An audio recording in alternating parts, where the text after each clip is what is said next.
Pakistan has reported 2 deaths in the last 24 hours by the coronavirus, while 119 patients are in critical condition. According to the latest figures by the National Institute of Health, at least 641 persons were tested positive for Covid-19 across the country in the last 24 hours. Pakistan has conducted 18,813 tests in the last 24 hours, out of which 641 persons were tested positive for the disease. The COVID positivity ratio was recorded at 3.41%.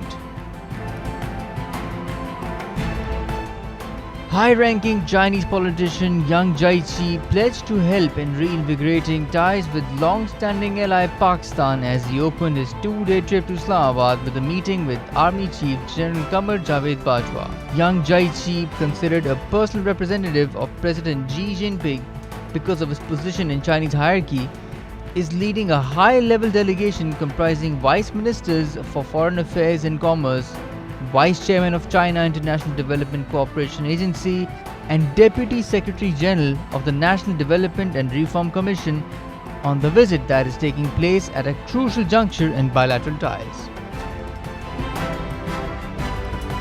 Hinting at a further increase in the policy rate by the State Bank of Pakistan, the Ministry of Finance anticipates blurred growth prospects for the economy, which could be marred by the prevailing inauspicious global environment and higher domestic inflation going beyond 15% in the upcoming fiscal year, set to begin on Friday. The Ministry's Economic Advisors Wing, in its monthly economic update for June and Outlook, said that despite achieving the growth of 5.97% in fiscal year 2022, the underlying macroeconomic imbalances associated with the domestic and international risks are making growth outlook indistinct. At the same time, the EAW also warned that State Bank of Pakistan's demand management policy was unlikely to be successful in the face of supply-side constraints and higher international commodity prices, and may further cause erode to income levels. The Taliban Pakistan has categorically stated that the insurgent group would not back down from its demand for the reversal of the merger of erstwhile FATA with the Khyber Pakhtunkhwa province. Federal Interior Minister Rana Sanaullah had recently ruled out the reversal of FATA merger with KP, which was done through a constitutional amendment in 2018. Negotiations between the government of Pakistan and TTP have been held in Kabul under the auspices of the Afghan Taliban's interim government in the neighboring country. A 57-member jirga comprising elders of major tribes and clans from KP visited Kabul and held talks with the TTP leaders.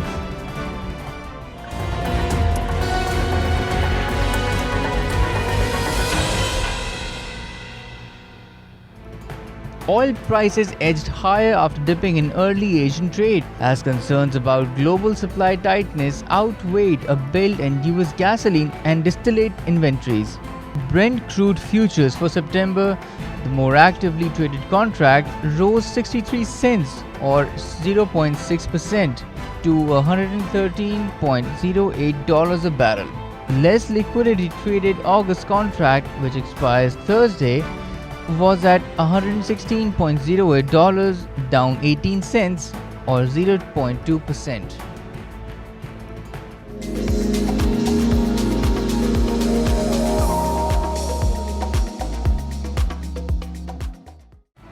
NATO branded Russia the biggest direct threat to Western security after its invasion of Ukraine and agreed plans to modernize Kiev's beleaguered armed forces, saying it stood fully behind Ukrainians' heroic defense of their country.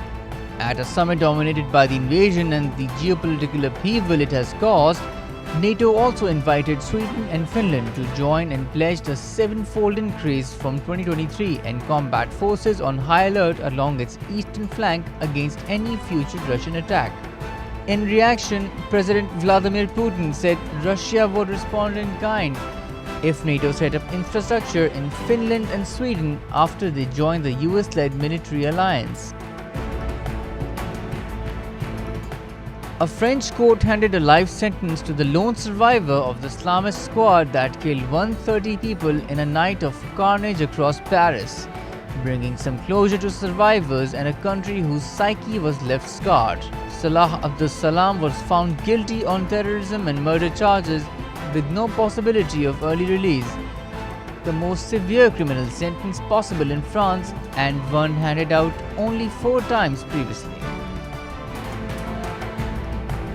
Ferdinand Marcos Jr. will be sworn in as the Philippines' next president on Thursday, succeeding the outgoing leader Rodrigo Duterte. Marcos Jr., nicknamed Bong Bong, won 60% of the vote over rival Leni Robredo in a highly watched election. His win marks a stunning comeback for the Marcos political dynasty, which was ousted after a popular revolt in 1986. The daughter of the incumbent president, Sara Duterte, will be sworn in as vice president. Mr. Marcos Jr. will take his oath of office at the National Museum in Manila.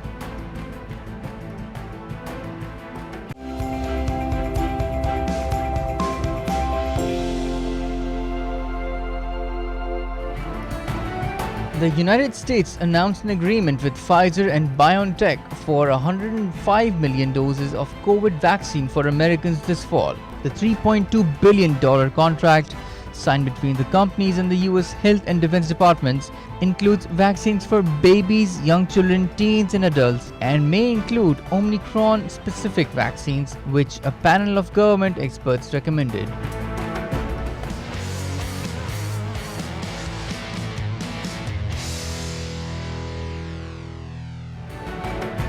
A disappointed Andy Murray said he was determined to rise back up the rankings to give himself a better chance in the future Grand Slams after making his earliest ever exit from Wimbledon. The 35-year-old two-time Wimbledon champion, a former world number 1 currently ranked 52nd, bowed out in the second round after a 4-set defeat to big-serving American John Isner, the 20th seed.